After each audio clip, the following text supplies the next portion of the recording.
Good morning, students. Let us continue with our honeycomb book, chapter 2, A Gift of Chappals, part 2. In part 1, we came across characters of Mridu, Ravi, Meena, Rukmani, aunt, grandmother and grandfather. We saw that the girl Mridu, she went to her aunt's house where she meets Ravi and Meena. They take her to the backyard where there's a kitten whom Ravi feeds with great difficulty of getting the milk from the kitchen without letting Pati know about this cat. Then Ravi starts narrating a story how the cat belongs to the family of gods, Egyptian gods, and to the Pallava dynasty. Finally, when he is done narrating his story, he gives a sound of joy that whoopee, I know so much about the history and I narrated so well story. And then they hear another sound which is a creech sound and more annoying than Ravi's whoopee. And that sound was that Lali was learning to play the violin. Now we are on the second part of A Gift of Chappals. Mridu crept up to the window. Lali was sitting a little distance away, awkwardly holding her violin and bowstring, her elbows jutting out and her eyes glazed with concentration. In front of her, with most of his back to the window, was the bony figure of the music master. Now you can see this scene on page number 23. This scene has been described in this paragraph. Mridu crept on the window. She went to the window to look inside from where this screech sound was coming from. She finds that Lali is sitting and at a distance is sitting her master. Lali is holding a violin and a bowstring with which she is playing the violin. Her eyebrows are jutted out, that means she is sitting in full concentration, and in front of her is a bony figure, that means a thin man who is her music master. He had mostly bald head with a fringe of oiled black hair falling around his ears and an old-fashioned tuft. So this person, he is half bald, no hair, and at the back he had some hair which are oiled back and a tuft. This pony, like in olden days, men used to keep. A gold chain gleamed around his leathery neck and a diamond ring glittered on his hand as it glided up and down the stems of the violin. So this person had a gold chain on his leathery neck. Leathery neck means that he was so thin that his skin has become loose. It looked like a leather, and there was a chain and a diamond ring on his hand which glided up. That means moved along when he was playing the violin. A large foot stuck out from the beneath his gold bordered vesti edge, vesti is dhoti, and he was beating time on the floor with the scrawny big toe. So now this his leg was projected out from his dhoti, and he was beating time on the floor with the scrawny big toe. So he was making beats with his toe. When you learn music, your feet move on its own. He played a few notes. What are notes? It is a part of music. We say high note, low note. That means the sound goes up, it is a high note. The sound goes down, it is a low note. Lali stumbled behind him on her violin, which looked quite helpless and unhappy in her hands. So they see that the violin in Lali's hand is quite unhappy. That means she is not able to hold the violin nicely or not able to grasp the music well. What a difference! The music teacher's notes seemed to float up and settle perfectly into the invisible tracks of melody. That means the teacher was singing melodiously. His notes were perfect and he was singing really well.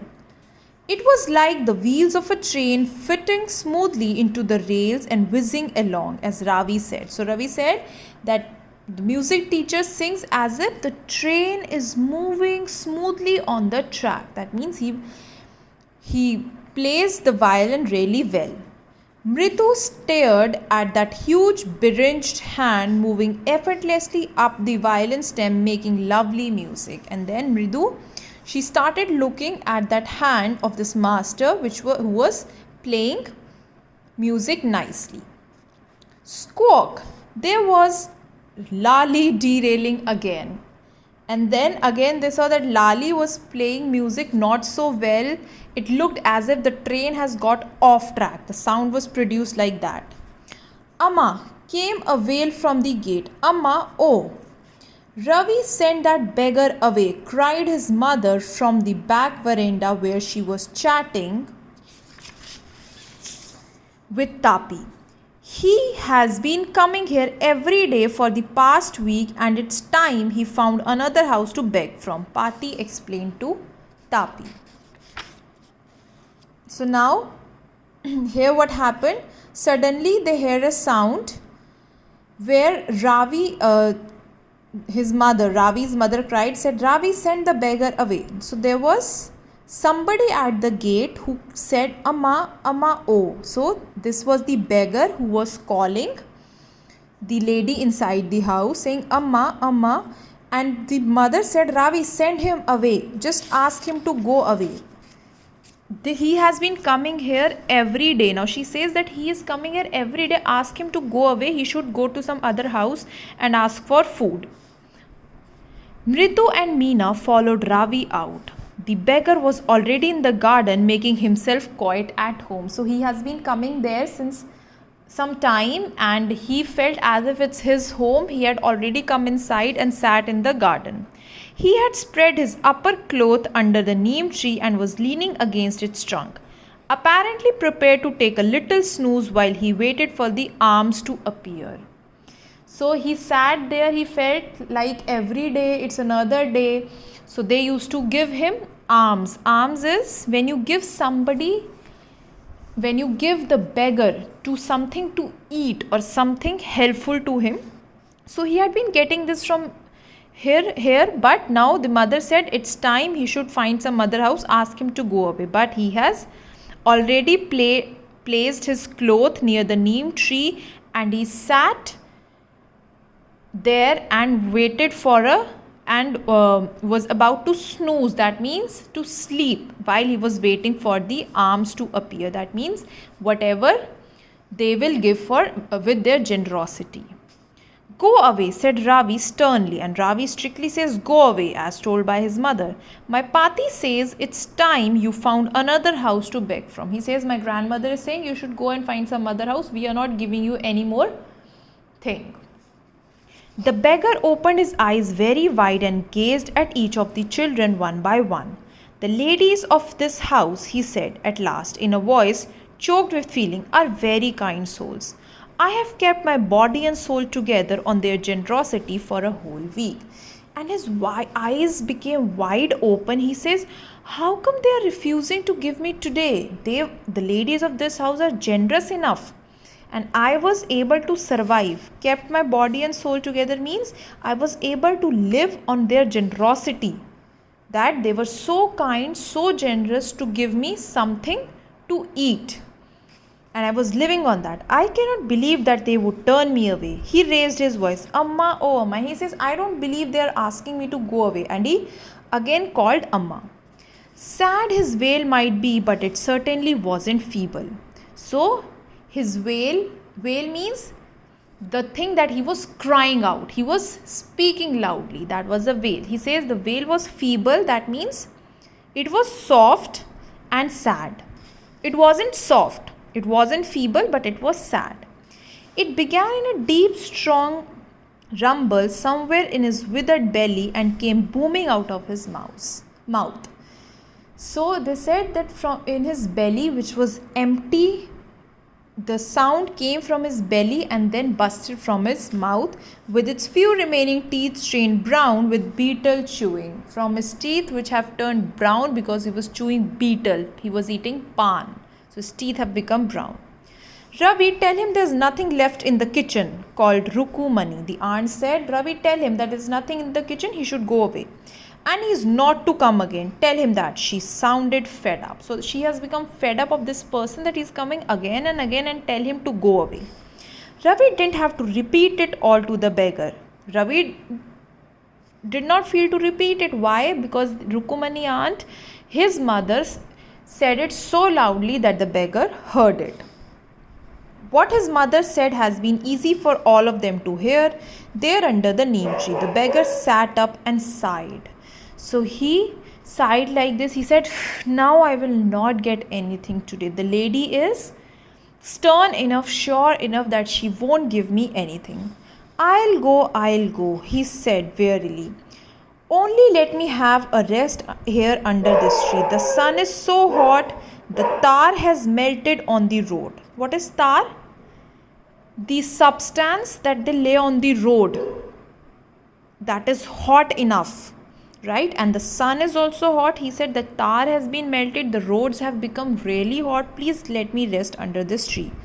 My feet are already blistered. That means there are ulcers. They have burnt marks because of that hot road.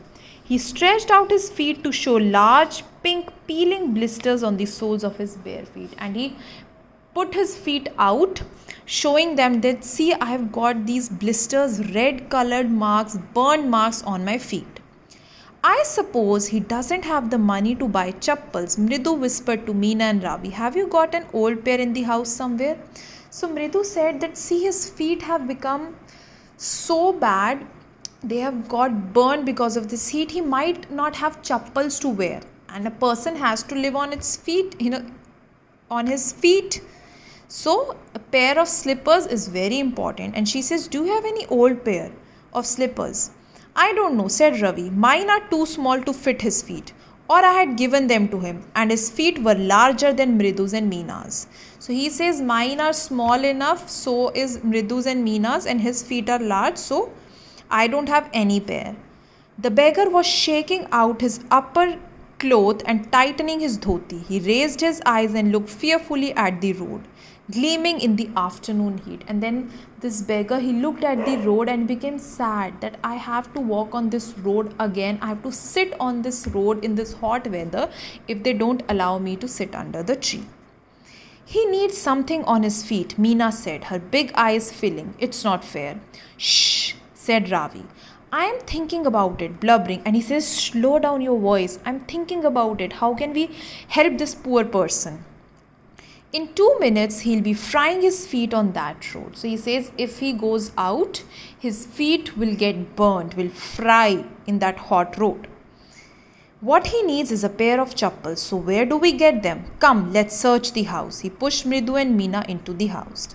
Just as she stepped into the veranda, Mridu's eyes fell on the odd-looking chappal she had noticed when she arrived. So remember, as the chapter began, when Mridu arrived at Rukumani aunt's house, she removed her slippers and she saw that there's another pair of slippers over there.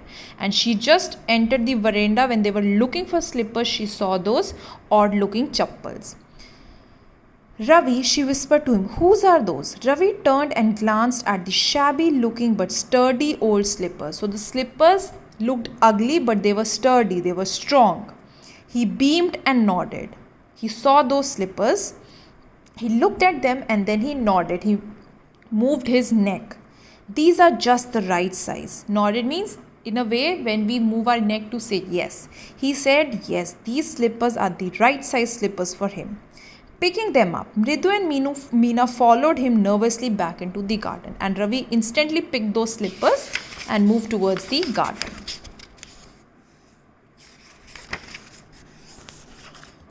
Here, said Ravi to the beggar, dropping the slippers in front of the old man. Wear these and don't come back. The beggar stared at the slippers, hurriedly flung his towel over his shoulder, pushed his feet into them and left, muttering a blessing to the children.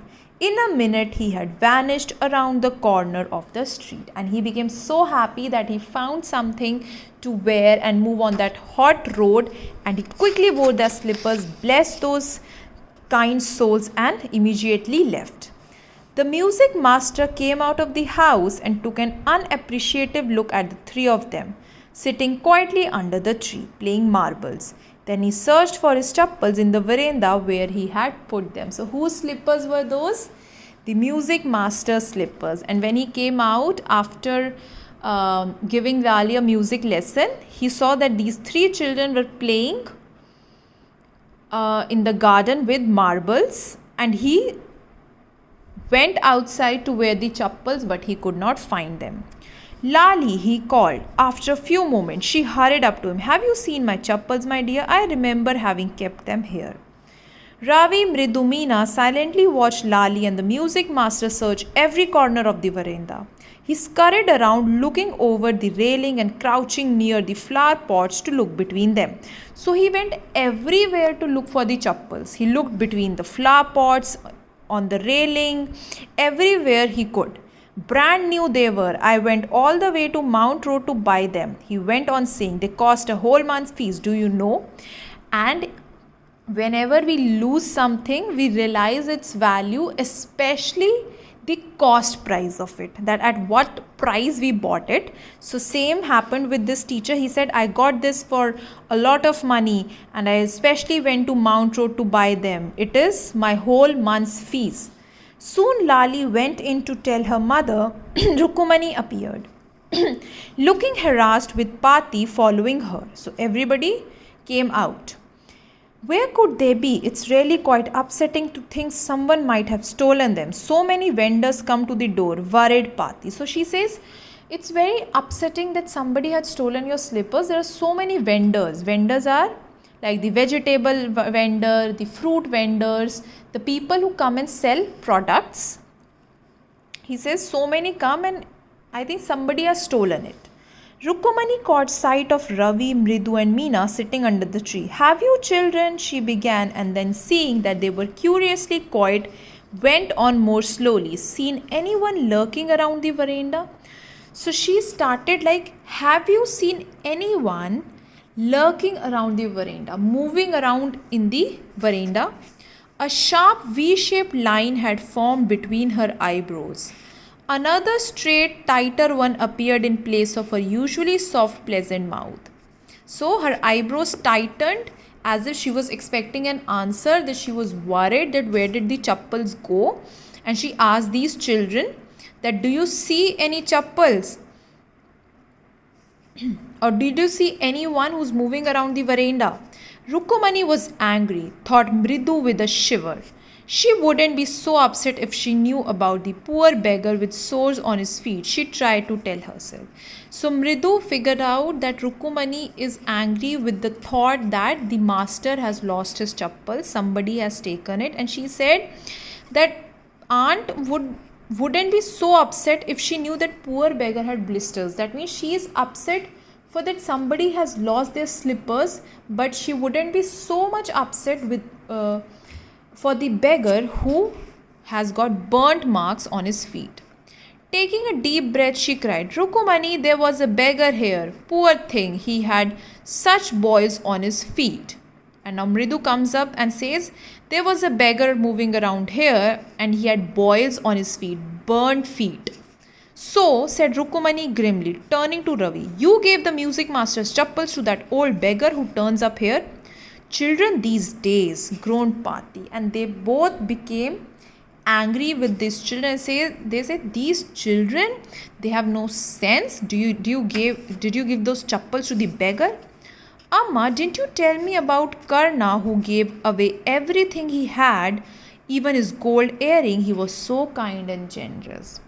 Now, they say you were the one who told us stories about the Karn. We also call him Danveer Karn, who gave up everything and he was so kind and generous. Silly, snapped Rukumani.